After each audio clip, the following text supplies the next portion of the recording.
समय इनको एक सुंदर स्त्री से प्यार हुआ। कहते हैं उसका नाम पिंगला था।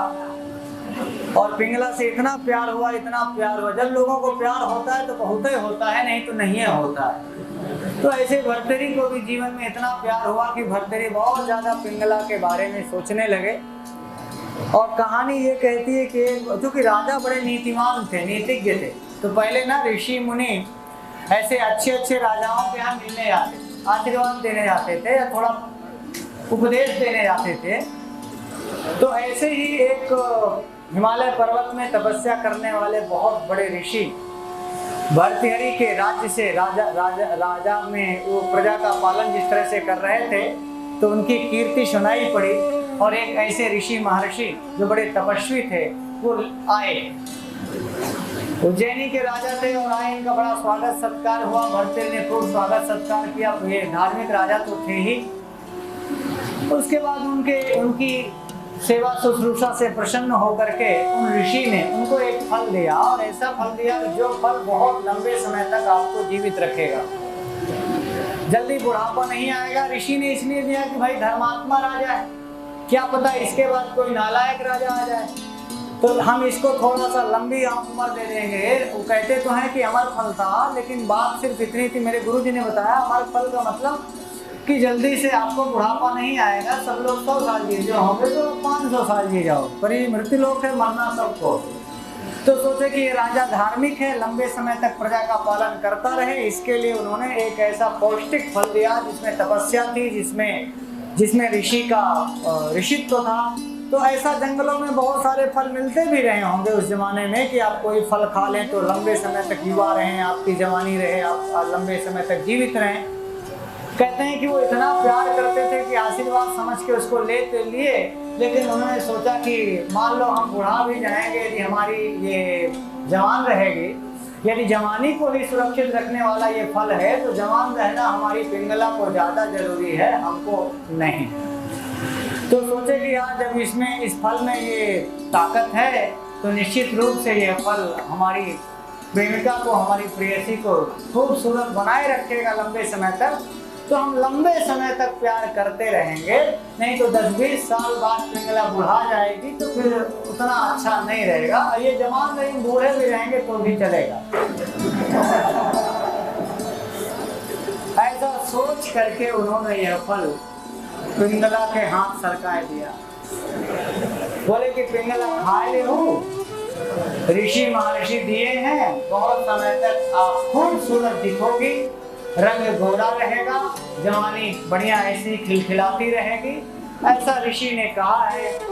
और कहते हैं कि वो पिंगला मन ही मन किसी उनके अमात्य पर, किसी मंत्री पर आसक्ति थी। कहानी कितनी सच्ची कितनी झूठी मुझे नहीं पता, पर कहानी जो प्रचलन में है वो मैं आपको सुना रहा हूँ, बहुत सारे लोग जानते भी होंगे, पर इसमें सीख बहुत बड़ी है। और इसमें कुछ कहानियाँ झूठी भी हों तो भी सुनना और समझना चाहिए। तो ये झूठी भी होगी तो भी मुझे प्रभावित करती है, और आपके जीवन को भी शायद प्रभावित कर जाए, क्योंकि एक व्यक्ति तो पूरा राजपाट छोड़कर इतना प्रभावित हुआ कि फिर वैराग्य ले लिया। तो शायद आपके जीवन में भी कोई ऐसी पिंगला और पिंगला के चक्कर में आप और सारा फल लुटाए बैठते हो, तो शायद ये कहानी आपको कुछ सीख दे जाए, इसलिए मैं सुना रहा हूँ। और वैसे भी भर्तृहरि जिस कवि के बारे में हम पढ़ रहे हैं उसके बारे में कवि परिचय जानना भी चाहिए, इसलिए भी पढ़ा रहा हूँ पाठ्यक्रम की दृष्टि से। तो कहते हैं कि जिस अमात्य पर, जिस मंत्री पर आसक्ति थी, वो जब शाम को उनसे मिलती है तो फल उनको दे देती है, और वो कहती है कि आप खा लें, आप जवान रहेंगे तो आपकी युवावस्था बड़े समय तक रहेगी। क्योंकि वो उसको बहुत मानती थी, तो जो जिसको मानता है, जो जिसको प्यार करता है, बड़ी अच्छी चीज़ जब मिलती है तो उससे वो शेयर करता है, उसको देना चाहता है, और इतना प्यार करता हो कि नहीं मेरी जान चली जाए तो चली जाए, पर मेरा प्यार सलामत रहे। और यदि इस प्रकार की सोच के साथ प्यार है, तो पिंगला ने सोचा कि चलो ठीक है, राजा हमको बहुत मानते हैं तो हमको दे दिए, अब हम जिसको बहुत मानते हैं, तो उन्होंने उस अमात्य को दे दिया। वो अमात्य राजा का बहुत खास था, इतना खास कि राजा भर्तृहरि सारा निर्णय उस अमात्य से ही करते थे, पूछ कर करते थे। बहुत खास आदमी ही आपको बहुत अच्छे से धोखा देता है, बहुत खास कर इस तरह के मामलों। तो बड़ी सुंदर सी कहानी है, आप इसे सोचते समझते चलिएगा। बीच बीच में अर्थाना हमारा फर्ज इसलिए है कि हो सकता है कोई बड़ा खास आदमी भी आपके साथ हो, सावधान रहिएगा। वो जो पिंगला थी वो ये जानता था कि इसको महाराजा बहुत प्यार करते हैं, और पिंगला भी इस बात को जानती थी, और पिंगला ने वो फल दे दिया किसको? अब वो जो अमात्य था, तो वैसे भी राजाओं के यहाँ बहुत सारी डांसर हुआ करती हैं, नाचा करती हैं, तो उनमें से एक विदेशी डांसर, विदेशी मैं अपनी ओर से कह रहा हूँ कि चूंकि जब पिंगला उसको मानने वाली थी, फिर भी अमात्य किसी और पर आसक्त था, और वो जो आज वहाँ नाचने आती थी राज दरबार में, उसकी नाच से वो इतना खुश होता था, इतना खुश होता था कि सब 100 रुपया देते थे, वो 500 देता था। बहुत मानता था, उसके डांस से खुश रहता था, मिलना चाहता था, मौके मौके पर मिलता रहता था। तो इसका मतलब अमात्य का झुकाव किसी और था। अब ये बड़ी बात थी, चूंकि कहीं और से भर्तृहरि की बड़ी बड़ी प्रशंसा होती थी। भर्तृहरि एक बड़े अच्छे राजा के रूप में माने जाते थे, और थे भी, अपनी प्रजा का बहुत ख्याल रखते थे। अपने आश्रम, अपने राज दरबार में नाचने वालों का, गाने वालों का, प्रत्येक प्रजा का, विद्यार्थियों का, किसानों का, मजदूरों का, सबके लिए भर्तृहरि समय निकालते थे और वक्त देते थे, सबको बहुत मानते थे हृदय से। इसीलिए तो बड़े बड़े ऋषि महर्षि भर्तृहरि की इस धार्मिकता से प्रसन्न होकर मिलने आए थे। तो अब चूंकि वो प्रजाजन है, नाचने वाली भी तो प्रजाजन है, तो भर्तृहरि का भी, भर्तृहरि अपने सभी प्रजाजनों का, तो नाचने वाली, उनके राज दरबार में नाचने वाली उन सभी इच्छाओं की पूर्ति भर्तृहरि करते थे। तो वो जो गणिका थी, वो जो नाचने वाली थी, वो इसलिए राजा का सम्मान करती थी कि राजा इतने धर्मात्मा हैं, इनको बहुत दिनों तक राजकाज करते रहना चाहिए।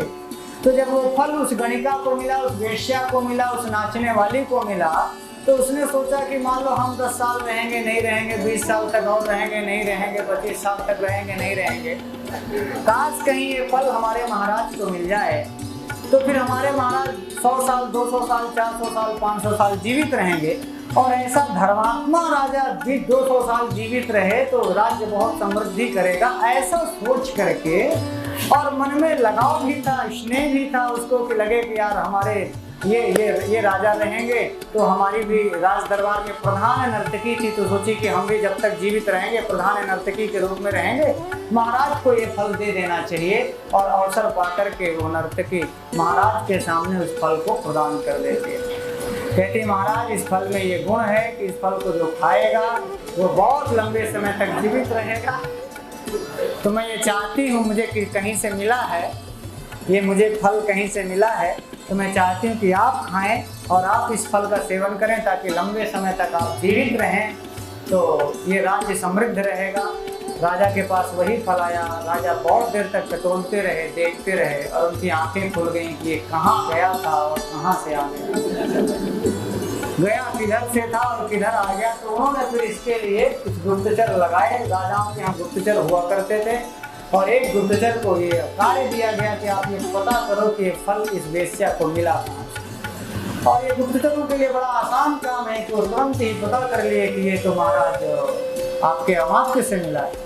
फिर अमात्य को यहाँ से मिला, तो ये भी पता चल गया कि यहाँ से मिला, और उसको रानी को कहाँ से मिला था, ये तो पिंगला को कहाँ से मिला था, ये भर्तृहरि जानती। तो पूरा गुप्तचर कहानी बता दिया कि महाराज ये फल शायद आपने दिया था। हमारी जो गुप्तचर एजेंसी ने पता लगाया है, उसका रिकॉर्ड ये है कि आपने पिंगला को दिया था, पिंगला ने फलाने प्रसाद को दिया था, और फलाने प्रसाद इनको दिया था, और ये आपको दे रही थी। सिस्टम ये है, विदिन 3 डेज ये पूरा पता चल गया। 3 दिन के अंदर पूरी गुप्तचर व्यवस्था ने सही रिपोर्ट बता दी कि महाराज इतने बजे, इतने टाइम, इस जगह पर ये यहाँ इससे मिली, ऐसे मिले, ऐसे दिए, सब कुछ राजा के पास आ गया। फिर राजा ने एक बार कहा कि गुप्तचरों ये पता लगाओ कि ये सिस्टम कब से चल रहा है। ये तो पता चल गया, और ये भी पता करना है कि सिस्टम कब से चल रहा है। और ये भी राज दरबार में उसी राजमहल के अंदर की ही सारी घटना है। भाई मान लो कोई गुप्तचर को आपको पाकिस्तान भेज के कुछ मंगवाना हो, वक्त लगेगा, पाकिस्तान जाने में वक्त लगेगा, वहाँ गुप्तचर रह करके कुछ खुफिया एजेंसी का समाचार निकालने में वक्त लगेगा, पर राजमहल के अंदर ही सारा काम करना था। ये भी गुप्तचरों के लिए बड़ा आसान काम था, और उन्होंने सब कुछ रिपोर्ट राजा को दे दी कि महाराज इतने दिनों से ये सब कार्य चल रहा है। और राजा को वहीं से राग की जगह वैराग्य हुआ। जिसको जितना ही ज्यादा राग होता है, राग माने प्यार, और जब वो प्यार वैराग्य में बदलता है तो उतना ही तगड़ा वैराग्य होता है। यदि आपने किसी को दिल की मतलब तहे दिल से चाहा है, अंतरिम चित्त की गहराइयों से चाहा है, और यदि आपको उसकी बेवफाई पता चल जाए, यदि आपको आपके प्रति धोखेधड़ी का पता चल जाए, तो चित्त की उतनी ही गहराई से फिर उसके प्रति वैराग्य पैदा होता है। ये मानसिक सिस्टम है, ये तो चित्त का सिस्टम है कि प्यार जितना गहरा होगा नफरत भी उतनी ही गहरी होगी। क्योंकि जहाँ पर प्यार होता है वहीं से नफरत की शुरुआत हो जाती है। तो मैं इसको भर्तृहरि के संदर्भ में नफरत नहीं कहूँगा, उनको राग था और वो राग वैराग्य में बदल गया। और जब भर्तृहरि को वैराग्य हुआ, उन्होंने अपने ज्येष्ठ पुत्र को बुला करके राजतिलक किया और वहीं से वानप्रस्थ हो गए।